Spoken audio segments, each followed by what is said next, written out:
Is this thing on? Hello, hello.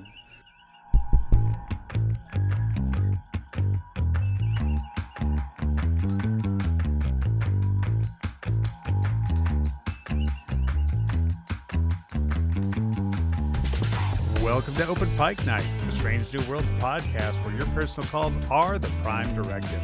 I'm your host, John T. Bolds, here tonight with the Doctor himself to talk about the Squire of Gothos, Trelane, Q, and, who knows? It's Dr. Trek. So, joining me, of course, as always, is my co-host, the man who just snaps his fingers every once in a while just to see if, something starts to work. Host of Green Shirt Newbies Trek Through Next Generation, Cameron Harrison. Now, Producer John, I'm just wondering when we're going to get pretty girls wandering around with cups of water for us while we're podcasting. Can we get that in my writer? It would be handy, wouldn't it? Yeah. And our co-host Jesse did snap, and not sure where he went. So he might have done a Thanos snap because he's not here tonight. He could not join us. But there was a weird little boing sound effect when he disappeared. Yes, there was. Yeah. But to fill his chair, we have the one, the only Dr. Trek himself. Larry Nemecek is joining us on the Open Pike Night stage. Larry, welcome. Wow. Huzzah. So what is this I hear about Jesse finally snapped? Is that what you're saying? It was bound to happen. So much pressure. No. It was the year. Yeah. No, it's good to see you guys again. Thanks for having me back as this year marches along and Star Trek marches along. Yeah, I know. We've been this has been in the works for a long time, so glad to finally get you on. Yeah, absolutely. We're recording this on the day that Starfleet Academy has premiered with 2 whole episodes, and those on our Patreon got to hear both our thoughts on both of those. But so far, we're pretty big fans. Mm-hmm. So it's always nice to see new Trek. Any thoughts on that, Larry? Yeah. I'm guessing you're going to have some coverage of it. Yeah, well, I've got, my second opinion. I wait a couple of days so I can talk about the show, and also I talk about talking about the show a little bit. Mm-hmm. And also it's not as stressful as trying to be out at 6 a.m. on Thursday. Yeah. But, some thoughts there. And I'm keep waiting for the issue to drop. I have some little criticisms, but it's almost like I'm really enjoying. It feels like all the lessons of the how to do streaming and serialized episodes and series keeps getting better and better with each live action, and this seems to top it. And they're trying to do a fresh take, but I think it's done well. And there's I said on Second Opinion, the adults are in control, and the angsters haven't won, but the kids are all right. Yeah. So far, I think what I'm as amused at is how the tomato meter reflects most fans I've talked to, and apparently the professional critics, and it was like at 86 or 88. Wow. And how the really, really clickbaity YouTube folks are all out there screaming and yelling and hollering about it. And I don't get it. And the main thing is, I just want to take people and shake them. It's like, look, Discovery had its problems, and I wasn't a fan of it. But if you're going to go to the 32nd century, and yes, not think about it overtly, it's a magic place where programmable man, all that happens. Yeah. But Starfleet Academy is going to live there from the beginning, and feels like they're going to get into a lot of that and flesh that out. But the biggest thing is people are talking about Klingons and Jem'Hadar and this, that, and the other. It's been 800 years. We don't live it. Like, these people are all living in the 24th century, and they're living in the 32nd century. Grow up, go through a burn or two, Yeah, and 800 years. And so maybe it falls on its face eventually. But out of the gate, they're dropping hints about what's different. And, it's hard to project a show forward 800 years. Like, we're humans, and it's hard to project a show centuries. Like TOS to TNG had 20 years of real life go by. It was a little... Anyway, I'm just been amused at how these people are just doubling down just to get attention on what a shit show it is, when I'm like, I don't think I'm saying... And the people who are actually paid by legitimate places to critique, who I don't think are getting truckloads of cash from Paramount. Yeah. The amount of times we've been accused of being shills for Paramount and on the payroll, it's like, I wish. I know. We have a Star Trek podcast. We'll take the check. Because we like Star Trek. I know. I mean, $50 a month isn't much, but hey, I'll take it. Yeah, exactly. Well, we are not... I am kidding. Yeah, exactly. Well, I'm just here for Captain Holly Hunter. I mean, you can't Oh my go wrong. gosh. Yeah. And we will be talking tonight about how difficult it can be to predict the future in many ways. Yeah. Already starting with Yeah. paper cups of water on the bridge of the Enterprise. Yeah, exactly. We'll rewind about 1,000 years in Star Trek time from Academy and go all the way back to the original series and the introduction of our buddy Trelane and the Squire of Gothos. Indeed. Now, I am not nearly as familiar with this TOS or this episode as most Trek fans are. I'm definitely a TNG baby on. I'm working my way through TOS, but yeah, we're thrilled to have you on to talk Gothos and Trelane and a little bit of Q. Well, yeah, it's always fun. And you know what? This whole conversation has greatly altered and evolved in the last year. You could have talked about Trelane and Trelane and Squire of Gothos for 55 years, 57 years, and it would have been the basic same conversation until last year. And now we have a new insight. Yes, great a branching timeline. Yeah.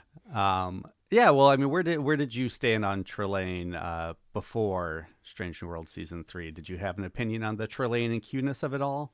Well, it was, and I'm sorry to say, I was not a 60s kid. I didn't, but as a rerun baby and coming up to this, 10, 15 years in, Squire Gothos and Trelane was quirky. It was a great, one of those great character guest actor episodes, right? Where half the show is about the guest star, and they have to carry it, and they do. And William Campbell's awesome. And then he comes back and he's Koloth later as the Klingon and Tribbles. Yeah, I didn't realize that. Yeah. Oh, spoiler.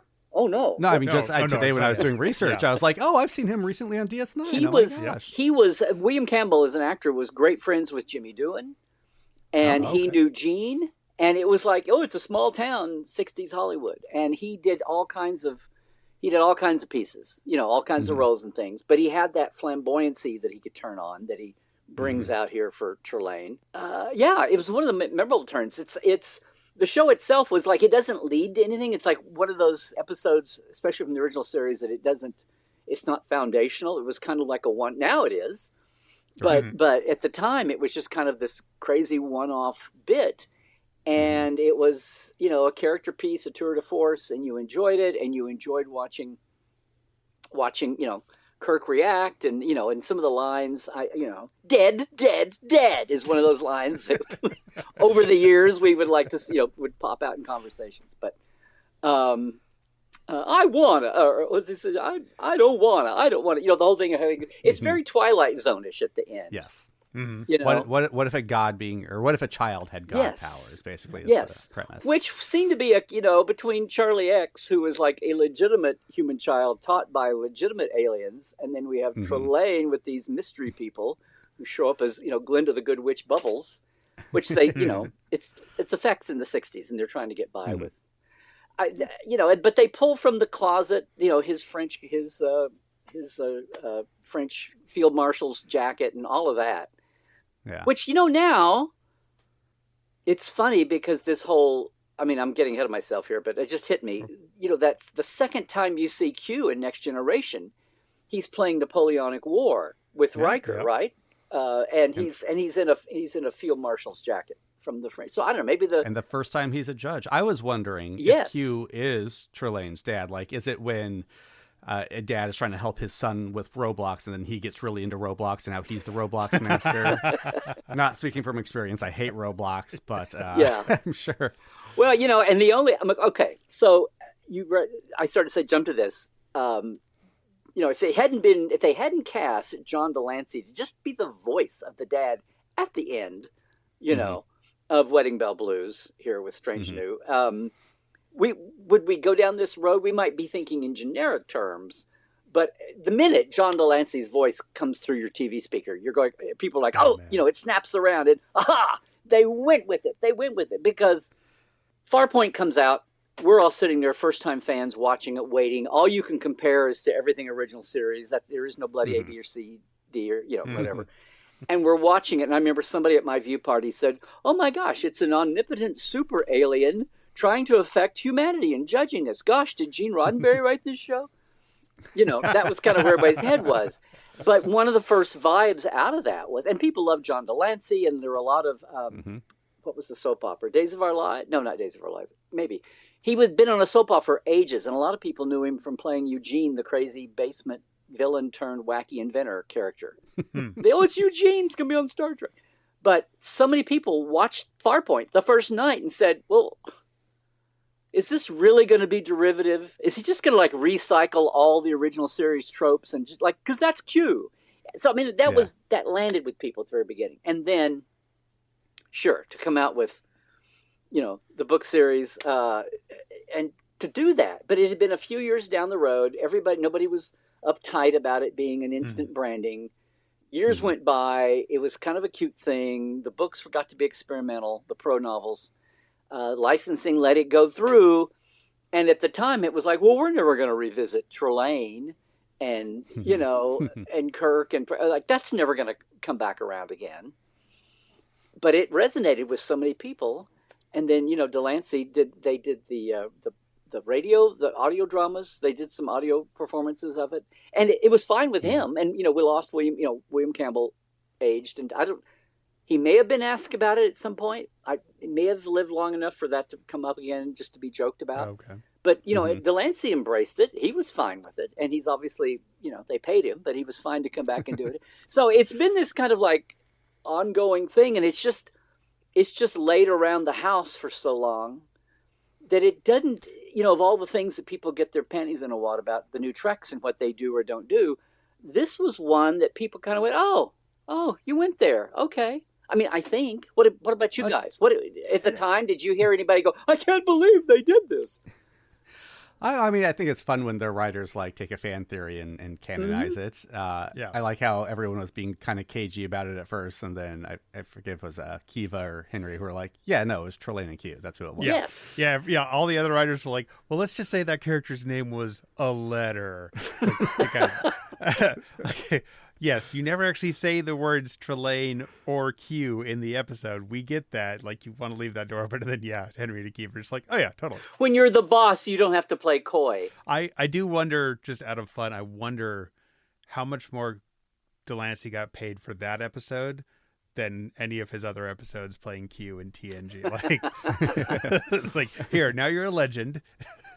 What is I'm not saying your voice specifically? What is that? He's credited, but they don't. Did they credit him? I'm trying to remember. Did they credit him as Q, or is it? I don't think they do. No, they don't say his name. I knew it. If this was hot that week, I knew I would have mentioned or not mentioned it. IMDb had him listed as Q for that episode. Oh, okay.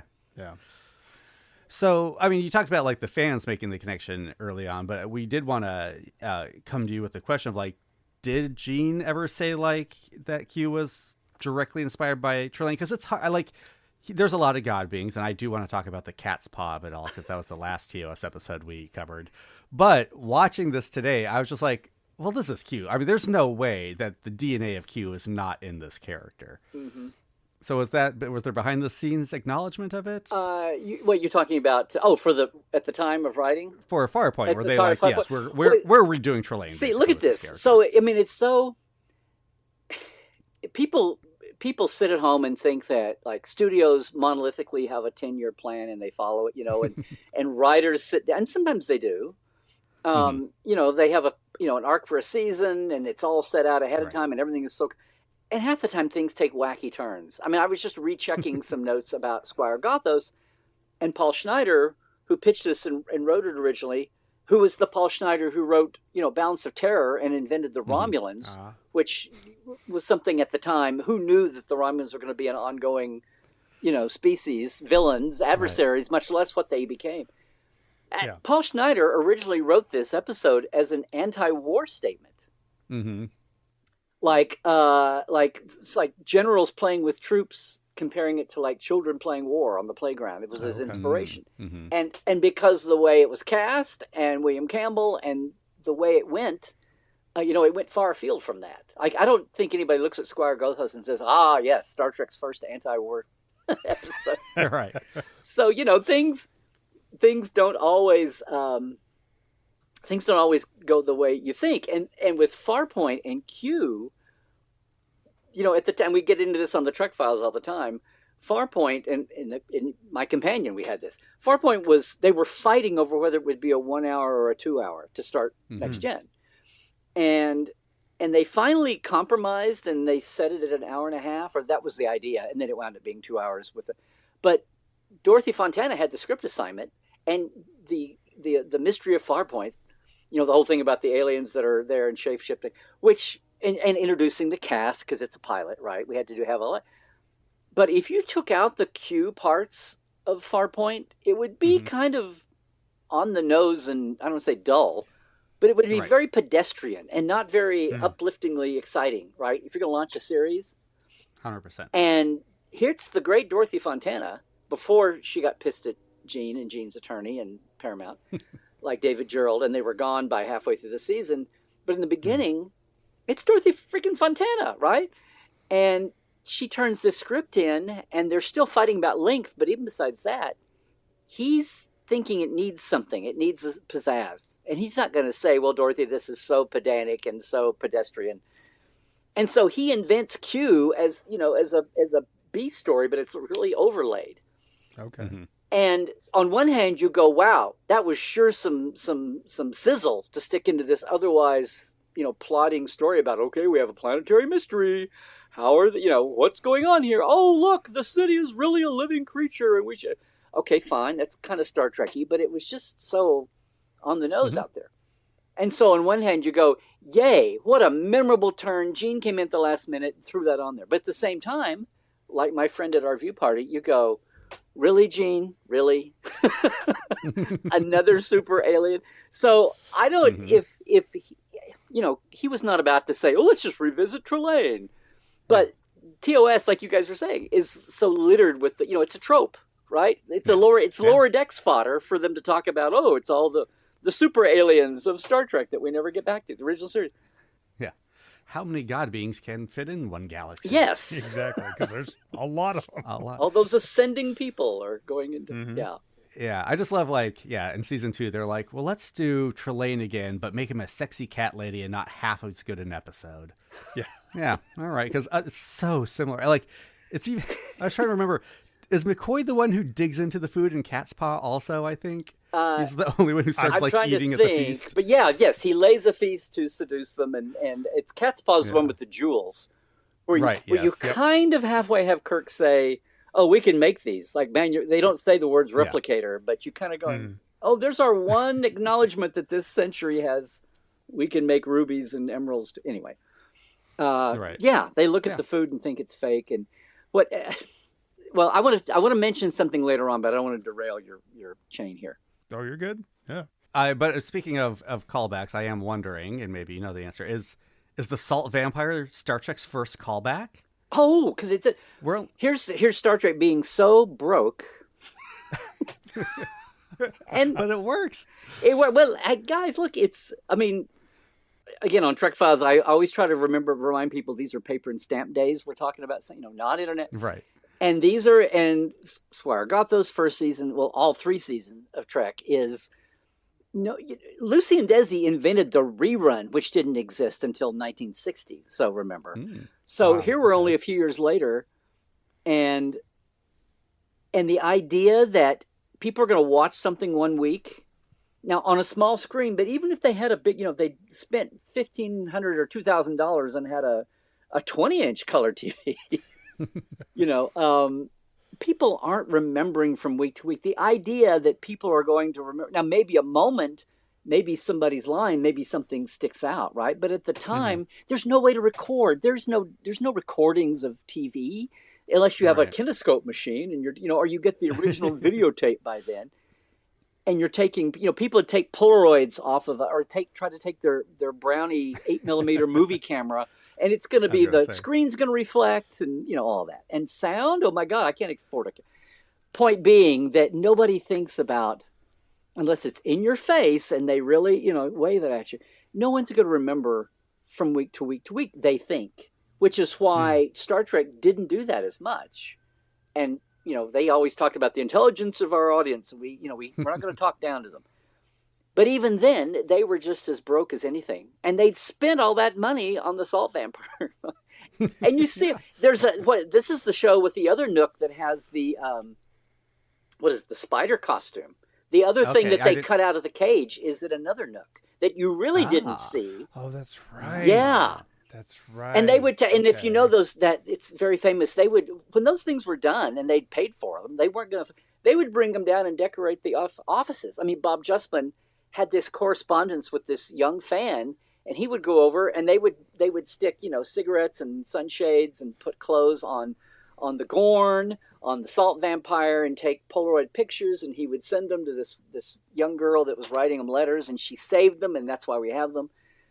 But that stuff apparently, it would come back and they'd decorate their offices with it. Because it was goofy and it was the 60s, and aside from Outer Limits, maybe, or maybe The Twilight Zone, this kind of thing it wasn't hanging around. So it was not one of them thought, this is going to be culture defining moments that we're creating here. That 60 years from now, people will talk about. So they thought no, and if 7 very alert people in the whole damn audience out of millions realized it, or 17 or 70, then who cares? No, they weren't. It was not built for an HD, personal media generation. Yeah, for sure. But it's so much fun. Because the bottom line is, they were, I don't want to say they were desperate, but they were so, I don't know, penny pinching. Every Star Trek dumpster dives, but, they were not going to, all the bang for the buck they could get. Yeah. But I mean, it plays like an episode of Discovery or something right now showing the triple, because McCoy stops and gives it a little look and then moves on. And it feels like an Easter egg, even though it was just penny pinching. Yeah. Yep. I'm trying to think of a transition to a caller. Let's hear from Abby and Zoe. There we go. A to Z. We got Abby and Zoe. We'll start with Abby. Hey, Open Pike and Larry. It's Abby from the First Flight podcast. Love Squire of Gothos, even more so since we saw Trelane in Strange New Worlds and Wedding Bell Blues. One of the things I've always loved is production elements, especially in the kind of more wacky episodes of TOS. So, even if you love them all, I want you to rank them from what you think was best done to least well done. And here's my 3 categories: costumes, set, music. If I had to rank them for Squire of Gothos, I would say costumes were done the best, music was second, and sets were third. But I'm curious to hear what your orders would be and why. So, hope this finds you well, and we'll talk soon. Sets, are we saying set dressing or just the set itself? What do you think, John? I would say probably. Ooh, that's tough. Probably set dressing. I think that's what Abby would be going for. Because just set is like another TOS castle set. Just like Cat's Paw, there's a castle there. Yep. But the dressing, I mean, the mounted alligator's head alone is going to put that number 1 for me.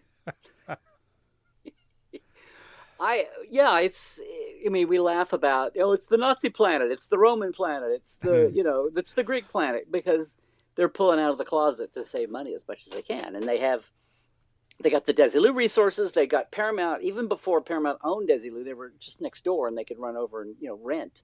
And Western Costume was at the other end of the Paramount lot then, and all that. But it's funny, I had forgotten this till she talked about this, but costume-wise, there is a whole lore to original Trelane's, the blue jacket. I knew some fan had tracked this, but there was actually a StarTrek.com story just from April where, my friends, the Tenutos, wrote it. But they're tracking that jacket that we all think of as Trelane's.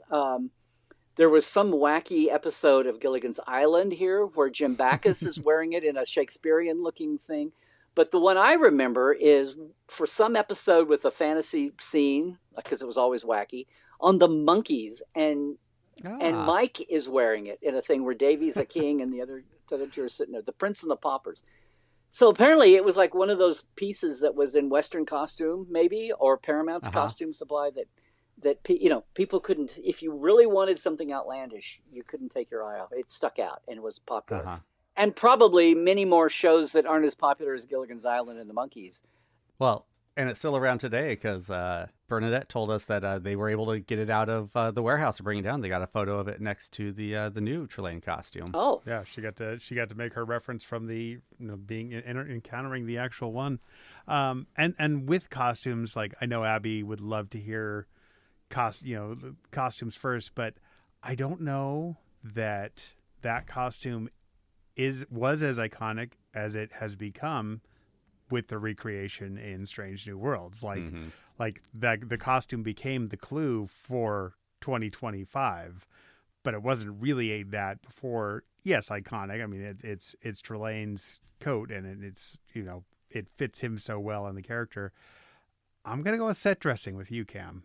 I think I've talked before about my Star Trek episodic music blindness. So I'm gonna have to go with set dressing as my number one. Yeah, and then I'd say costumes and then music, because I don't really remember the music. I remember like the opening theme, because you always jump right in, and after that I was like, yeah, I think it went kind of fantasy a couple times, kind of some historical notes. I definitely clocked that Trelane is not even trying to match the hand motions on the piano, or William Campbell, or maybe him and Trelane. Maybe Trelane was probably just making the music. He doesn't know how to play piano. Character. Trelane was just faking it, like his food had no taste, so his 100% his piano playing coordination made no sense. Yeah. I wasn't trying to say that. I was just going off on a rant about the costume, because I'd forgotten how there have been people that tracked it. So I don't know that I would say, but I'm the same way too. The music, right off the bat, I don't think about Gothos being the Trelane show being a big music one, but because there's some TOS episodes I do remember the music. Oh yes, this isn't one. Oh yeah, and it's iconic. And whether it was because they only wrote music originally for like every 7th or 8th or 10th, they did it 4 or 5 times a season, and then they would track the way that you could do it, and the productions didn't have to pay for or had to pay for. They didn't have like TNG Onward. Oh, there's an original score. They pay a composer to do what. But back then they would, and that's why they're so iconic, because they got repeated. They weren't just one and done on the themes, on the music theme. Yeah. Right. So I don't know. I'd say the costume or the castle set, some of those goofy pieces. I think it's not a huge hobby. It's not cosplay. It's not, but I think there is this little tiny subset of fans that do sit at home and watch all the retro old channels. And it's like watching Perry Mason and seeing all the guest stars of Star Trek in it, or Gunsmoke or something. And they're sitting there, it's like original school Yorgs who sit at home and watch old black and white comedies and dramas, and they see one of those iconic Trek pieces, like his jacket pop up, or, a candelabra or something from this one or whatever.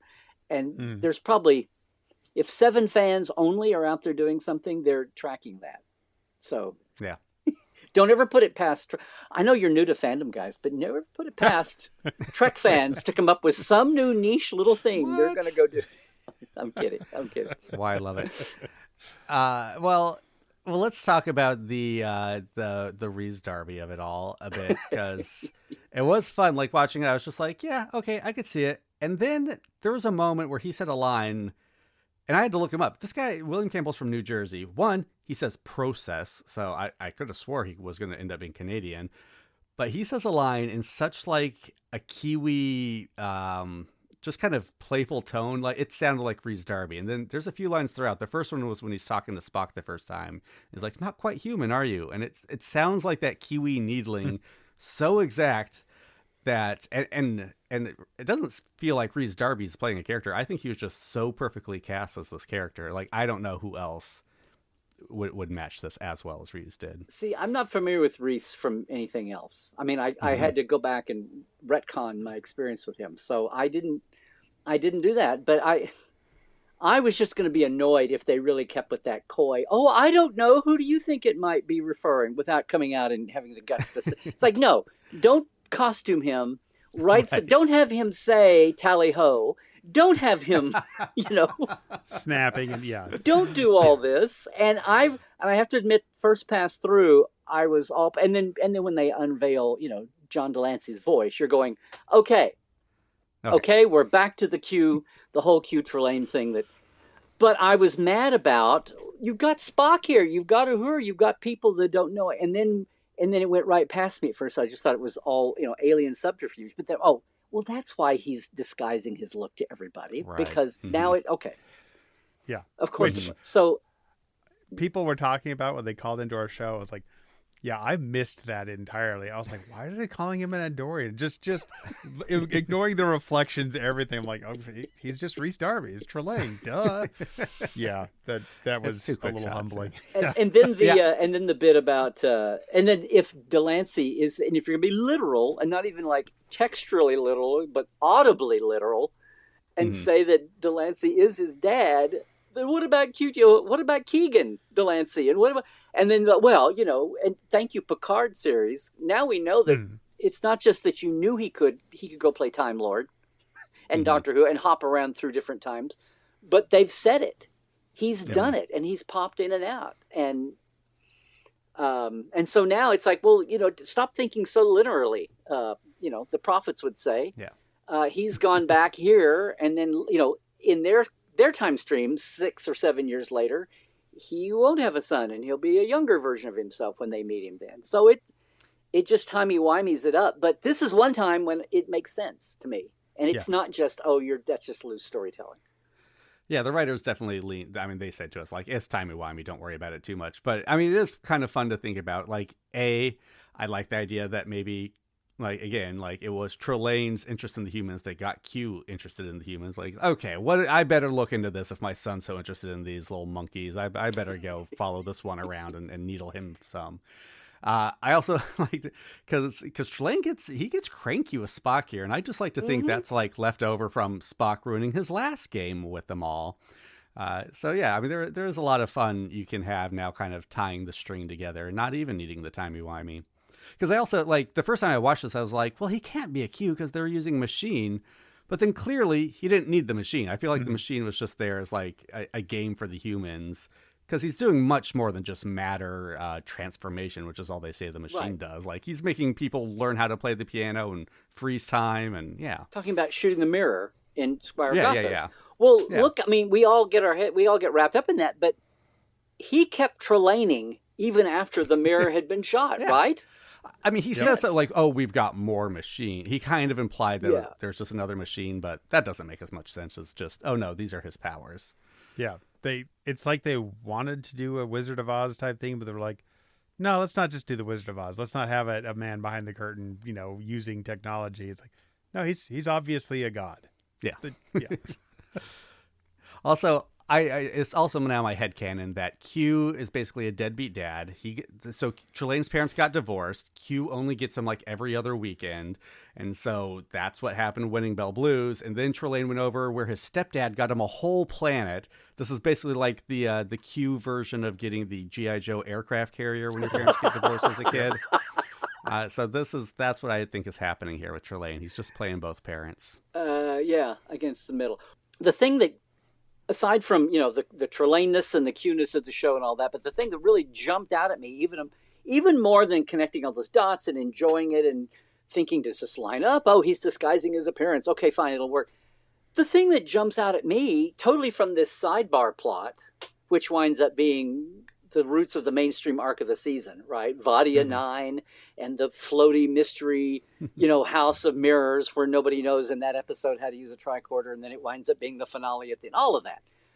But in this, that comes up just as a sidebar conversation, and Trelane overhears it, and he says, when they were digging on the old homeworld. And that just goes right by you. And I think the second time I was like, wait, what?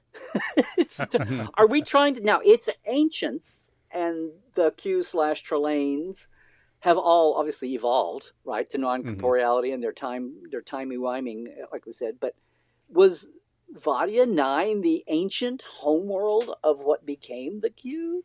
Well, did they specify Vadia 9 was where he was digging when Trelane met him? Right. Yeah. Because he was digging on a couple different planets, finding pieces of the civilization. They definitely get kind of fuzzy with it. They give themselves some wiggle room.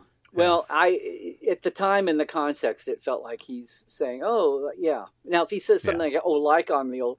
But it's just an odd thing to say. Like, why does he say that? What's the point of saying something like that if he's not talking about the exact planet they're talking about? Especially because if it's Vadia 9, that means that life has evolved on Vadia 9 to incorporeality twice with the Q Trelane and then the Vesta, and then again there's another evolution of corporeal beings on the, that's an old planet, man. Corporeality. Yeah. Or something. No, I think not that I'm above second guessing them, because I'll go back to the source material, and sometimes the Europeans contextually don't get it. But my good old anal German fandom friends, who are a lot of the reason behind Memory Alpha, but Memory Alpha is saying that's the takeaway, that it was the long forgotten home world of the Q. But yeah, billions and trillions of eons ago, which Vadia 9 is supposed to be this wacko planet anyway with these ancient whatevers. Now, whether it's 2, maybe 3, maybe Vadia 9's good for 4 rises of later evolved civilizations. Anyway, that was just the thing that I was like, out of everything else in Wedding Bell Blues, I was like, whoa, okay, we've played with the Q Trelane family for 20, 30 years in various ways, but that was, anyway. A little bit concrete, yeah. Maybe it was just another planet that his stepdad had given him, and that's just where he played house. It's the old home world. There we go. And now I'm wondering, maybe if his parents got divorced, their Q beings, they actually split Trelane in 2, and that's why this Trelane doesn't seem to recognize everyone from Wedding Bell Blues. Oh, I don't. This, once you get into the nonlinear bit about it, I'm like, does Rhys Darby, does his Trelane have any resemblance to Susie Plaxton? How deep does this go? Right. He's got the great hair that Susie. That was a real deep cut by the Strange New casting people. Yeah, I hadn't thought of that till just now, but good call. Well, let's go ahead and hear from another one of our callers. Here is our good friend Zoe. Open Pike Night. This is the USS Cinema. Zoe Richardson, Captain Commanding, also host of Backlit Cinema, the podcast. And I would also like to welcome Larry to the crew. I am eager to hear your thoughts on Trelane and this episode, the Squire of Gothos. But my thoughts are that Trelane from this version and the Strange New Worlds version, it's noticeably different. The first person that Trelane took interest in was Spock, and he proceeded to try to marry Spock to Nurse Chapel. And the next encounter was when Kirk's Enterprise finds him on Gothos. But was this truly a coincidence?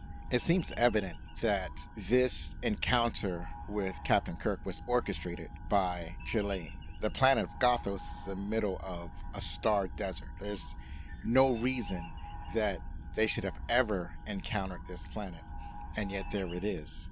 So it seems that this is not a coincidence at all.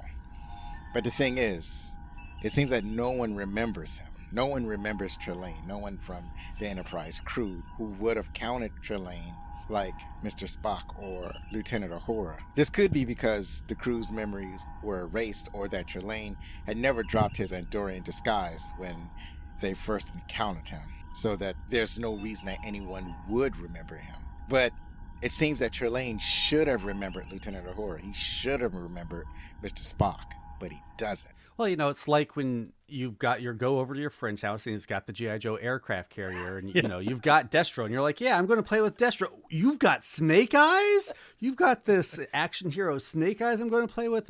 Snake Eyes is Kirk in this metaphor. You just get distracted. Yeah. So I think that's what happened. Like, Kirk's animal magnetism just drew young Trelane's attention. Well, he was presenting as an Andorian, and what was the other thing he was presenting? A Vulcan. Yes. He was presenting as different personas, even further mask his trail, right? So they never saw that. I got, and as we discussed, the galaxy is littered with god beings. So seeing another god being wouldn't be that big a deal for them. You're tripping over him every other episode. Does Kevin yell at Trelane to get off his lawn? I mean, is that the relationship between those two? Because it sure seems like that's what it would be. But your caller there had something I had not thought about in this perspective. I mean, I should have thought about just on its own. Good old Squire Gothos on its own. But it is like he's coming after them. Now, whether they're the first, things were a lot simpler in those days, and there were only 12 Leica in the fleet and all of that. Yeah. So was he really out here randomly, creating Gothos and playing on it and looking across light? They tried to say it was 900 light years from Earth, so that's why he was so off on trying to predict what time period they were from, although that's still off. Was he really out there alone, and the first ship that happened to come by that got into his, spider web of of attention?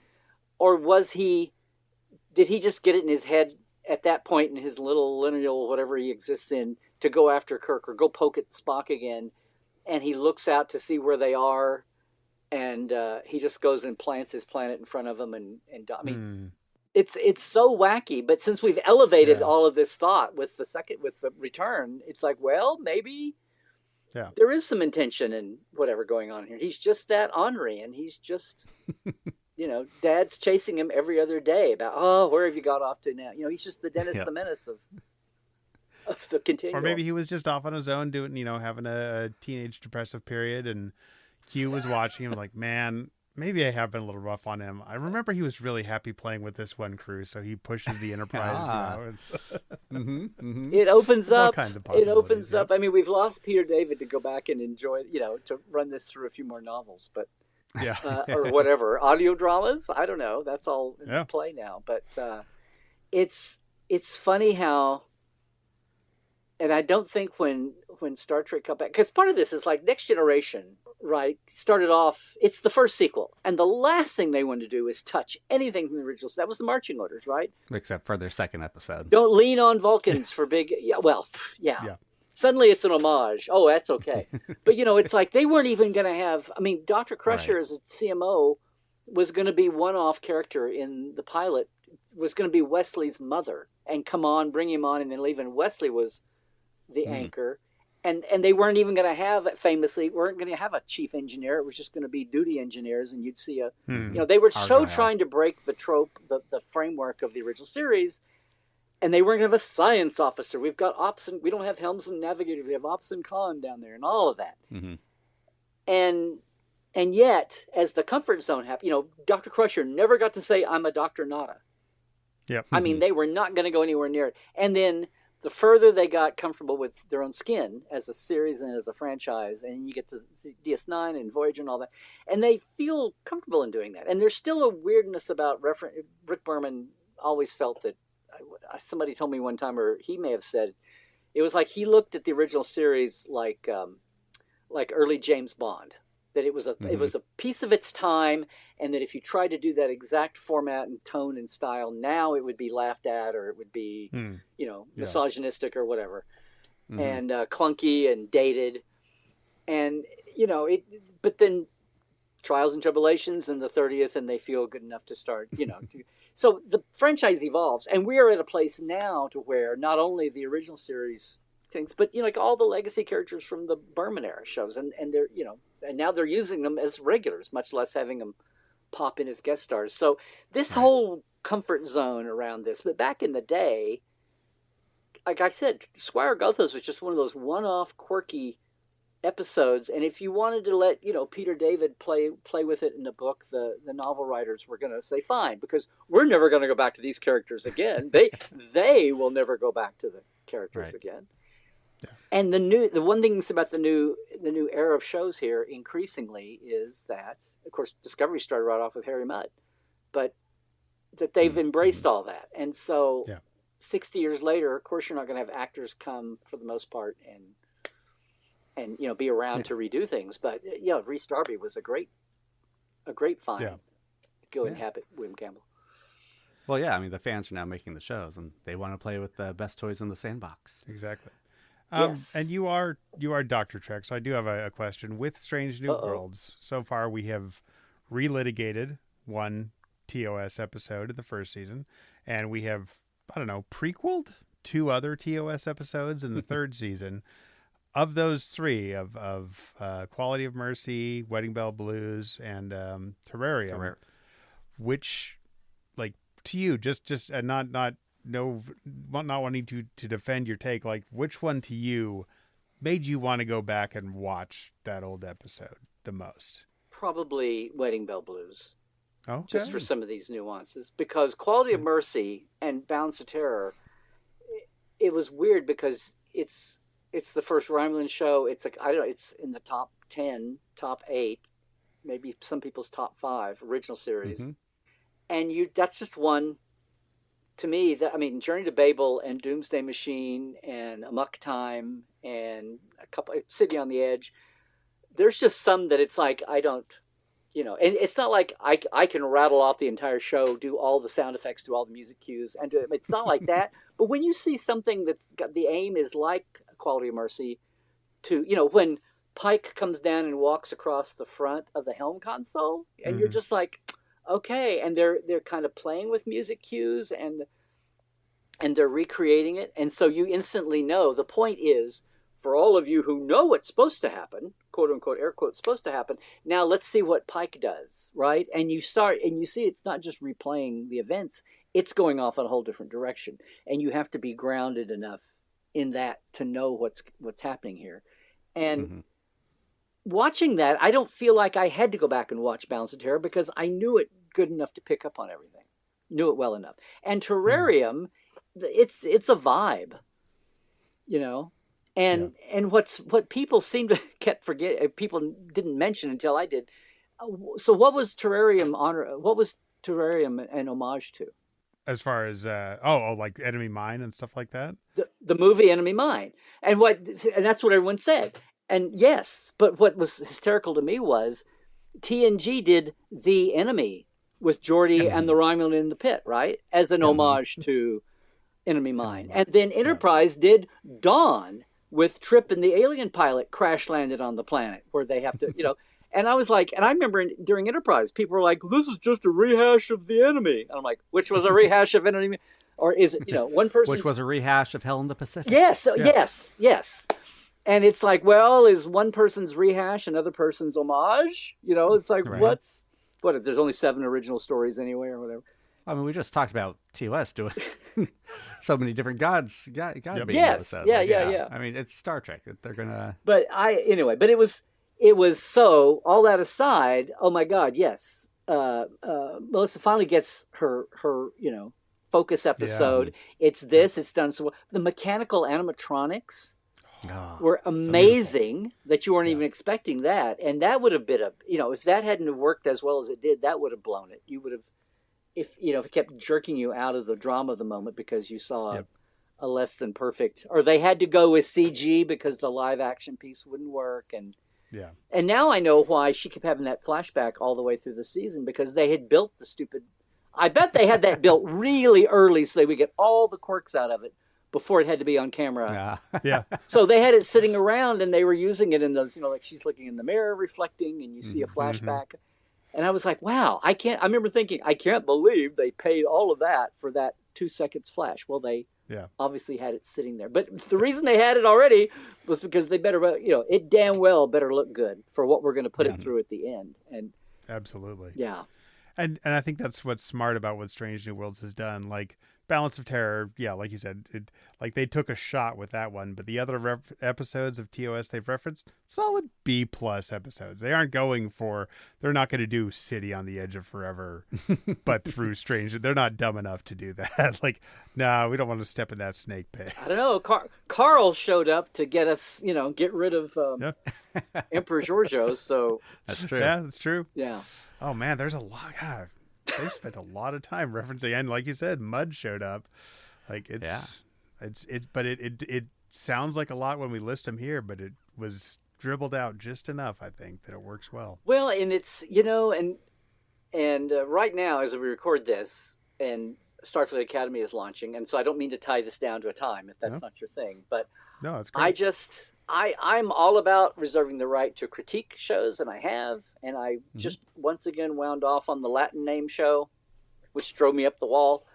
The first half of it, this storied season of Strange New this season, but the people that can, for whatever reason, in our online world, just makes this even worse.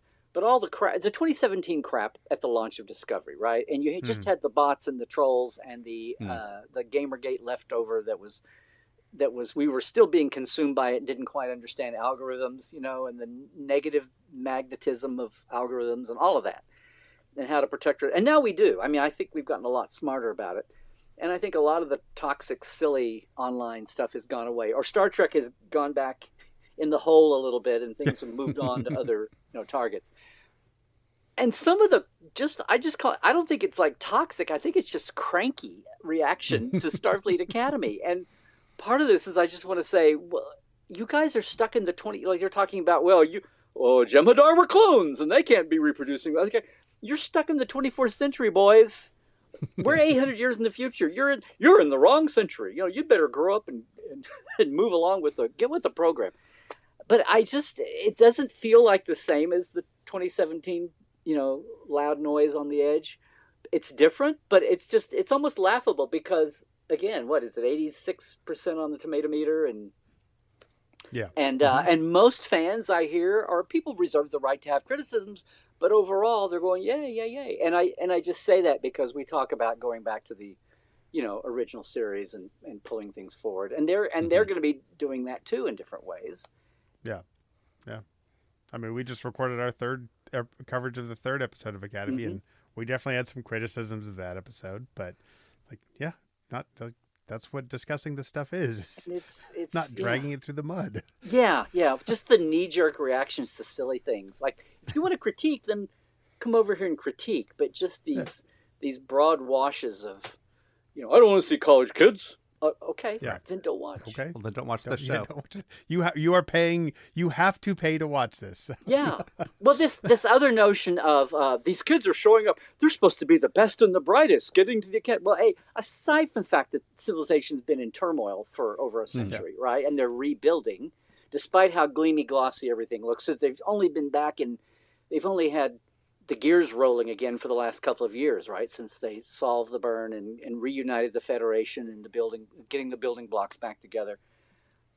But this Pollyanna view, I just want to go, what do you mean? You could argue all day long. Well, they're only 18, 22-year-old kids. It doesn't matter. Have you seen college students? Have you seen college athletes? Have you, go down the line. Have you seen the service members of the cadets? Sure, everyone's building. I said, it's like, but you act like this has never happened before. Who can we... I don't know. Ever heard of a guy named, Finnegan? Ever heard of a little hubris poor bunch of cadets in wartime called the Red Squad? Who got a little... Ever heard of a hellraiser named Cadet Jean-Luc Picard? Got stabbed over a dom jot at a pool hall. I mean, Nick Lucano. Yes. Oh, yeah. Wesley I was going to. Yes. Then I was going to say Nick Lucano and his whole thing. The entire final test. I mean, yeah. Well, and James Kirk was a stack of book with legs, while Gary Mitchell was a hellraiser too. Yeah. And I just want to go, guys. It doesn't matter what century or what is going on in the world. We're still talking about. Anyway, they expect them to show up like the little Greek statue marbles of perfection. And it's like, what universe do you live? Which of the 92 universes that the multiverse wheel at the end of Lower Decks is tracking? Which of those, in any case, do the kids show up at that age as perfect little specimens of humanity and mobility? It's like, conflict is what makes good drama, right? Like, storytelling needs conflict. They can't just be perfect. Well, and you also want a starting point and a journey. You want an arc. Yeah. Right? Also, all these kids are super smart and brilliant and physically fit. Like, what part of them is not suitable for Starfleet Academy? Are you jealous? I think you're jealous. I'm jealous. Yes. I've talked about it. Like, wow, I wish I had the trauma that gave me giant shoulders, but I guess not. So this whole thing about using the universe, using the franchise, I think of Beckett Mariner was a little mousy, but the people she was hanging out. I mean, Jankum and Dow and all the kids weren't cadet material yet enough and had to be probationary cadets, even in the Picard era time. So anyway, I'm just waiting somewhere, and I've been saying this, and of course we're just getting launched, but I just want to go back, talk about goofy 60s TOS. I just want to go back to good old Finnegan and, and say, go, case closed, guys. You have no... Yeah, exactly. Well, speaking of schoolyard antics, I just want to know at the end of this episode, when Kirk is like, you know, Spock acting like a kid, like dipping girls' pigtails in inkwells, Kirk? How much Little Rascals are you watching with these references? Oh, that's right. You inherited your captain's quarters from Pike, who obviously left his old VHS tapes there for you to watch and enjoy. Got it. Okay. Yeah. This is such a good point, because I still squirm. The spoilers, the first couple of episodes, they talk about, I left my keys there. That was one that leaped out at me. Even like references like meat and potatoes as a reference for the basics. And you go, okay, it was something in Kirk's day and Picard's day for those kind of phrases and things. And now it's 800 years later and we've been through the burn and back, and we're still these antiquated old, but we quote things from Shakespeare and don't know the origins of phrases and biblical phrases and things. So I guess it's there. It's dipping little girls.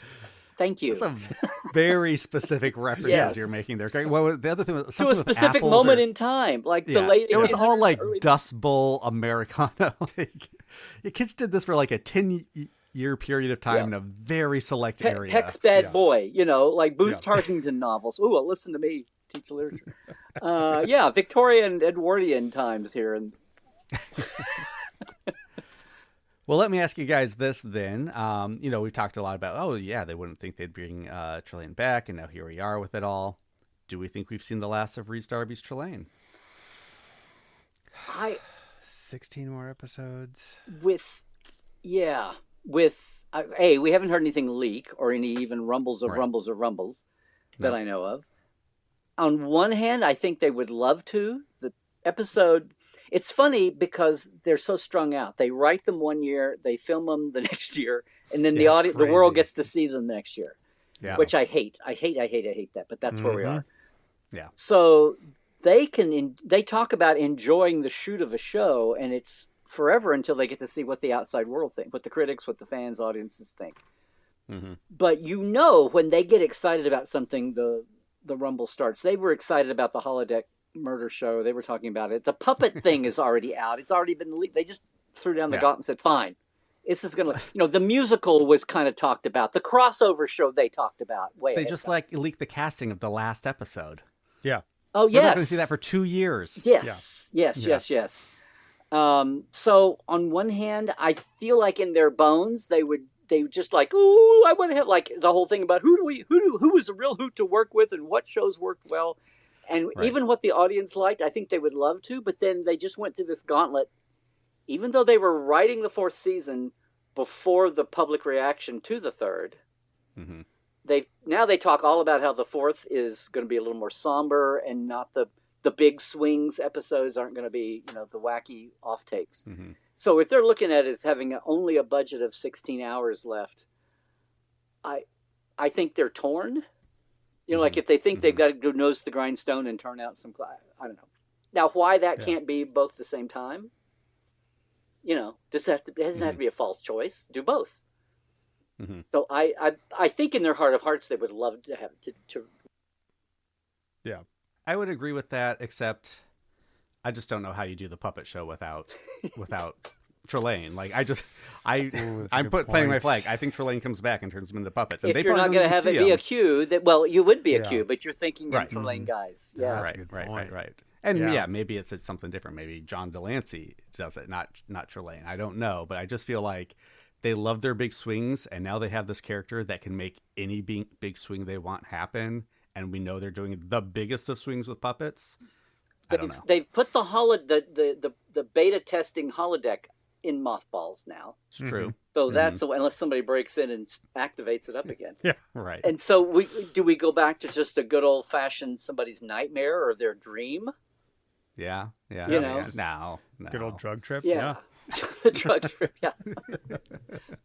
Murderers, assassins, puppets. Ooh, a couple of drops of that's tricky stuff, Doc. Yeah. I can't wait. We'll see. We'll see. Yep. Well, Larry, thank you very much for spending this time with us. Did we talk about Trelane and Q? I guess we did, yeah. We talked about Trek, man. Yeah. Tell us about what you talk about. Tell us about your your show? LarryNemecek.com, my channel on YouTube. What takes up a lot of time now is I do my live show on Tuesday afternoons at 1 Pacific 4, Trelane Tuesdays Live. Coming up on the 9th anniversary for that, which is kind of crazy. Wow. I had an entrepreneur coach say, just get on Facebook Live and just start talking to people. And that's what I did. And the Trek Files from Roddenberry, our podcast every week, is coming up. We're finishing up the 14th season and going to have some fun shows at the end here. Had some great ones lately. And we'll be back for a 15th season in a couple of months. And Cadet Alice, we're finally going to finish the 2nd season of Prodigy or get it rolling. And she does a review of the Switch Prodigy game, which is a hoot. Yeah. She'll be 10 in April. And we started it when she was 6. So like she's grown up a lot, my granddaughter. So that's it. And the big tour, I do the day tours around LA for folks, my Trekland Treks. Portal 47 is the backstage monthly package that I have where we have guests every month, real active people you probably have not heard of, but they can tell you all about crew folks from Trek over the years. And and then the community that I built and things out of my archives and all that. That's Portal 47. And but my Trekland Treks are the day tours, but that started out of a guy named Terrace Cassidy and the big Geek Nation tour that we did, multi-day tours the week before the Vegas convention in 2012 and 14 and 16, when we, for the 50th anniversary, added a San Francisco area, locations and mentions tour. And we haven't done it between the pandemic and everything being chaotic. We're coming back for the first time in 10 years with that the week before Vegas. So that's geeknationtours.com. And then just as of this week, the newest little news, and there's more to come this year. I don't want to vague post, but there's a big thing I've worked on for ages. It's finally going to get finished this year. That's yay. But what happened this week was I'm going to bop in and do some pieces for the Trek Culture Network now. Oh, nice. Fantastic. And join them. So, And then somewhere we're going to celebrate the 60th this year. Right. And everything. And my Will Rogers side is celebrating the 100th anniversary of Route 66 this year. So, which was the Will Rogers Highway. And I still, in my heart of hearts, say Will Rogers was the springboard in many ways for Dr. McCoy. So, sure. Anyway, that's how I justify it anyway. So, so it's going to be for everybody, I think, an awesome year. We'll see how Academy gets along and get back to Strange New. And I don't know if you noticed this, but I just cannot call it Strange New Worlds. I can only get Strange New. And then I heard Alex at the premiere for Academy, he would just call it Strange. So I guess we're in a minimalist battle here. Pretty soon, we're just going to be like, when you were on Strange. Yeah. Anyway, but thanks, guys, for having me. This has been fun. Yes. Thank you. And happy 60th anniversary of Star Trek. We're glad we could kick off our year of 60th anniversary with Dr. Trek himself. Hey, so we really appreciate you being anytime, guys. It's a lot of fun. Good luck with your comings and goings here, with your prime cast and writers. I enjoy watching you guys every week and pick up little nuggets before I can get to people. I love picking up a couple of the fun things I love, like namesakes, and homages, stuff. Yeah, keep that rolling. Thank All you. right, because you said so. Absolutely. Thank you once again to Dr. Trek himself, Larry Nemecek, for stopping by the Open Pike Night stage. And thank you to our callers who got this done in a quick turnaround. We know that was quite the ask, so thank you for helping us out with that. If you are listening to this and you're thinking, hey, I would like to be a caller to Open Pike Night, the easiest way to do that is to just go to openpike.com. You can record directly right there on the website. All you need is a phone. If, however, you want to put a little more production into your call, much like Zoe does, then you can send an MP3 to openpike@gmail.com. And of course, you can keep up with us on Discord or follow us on your preferred social media.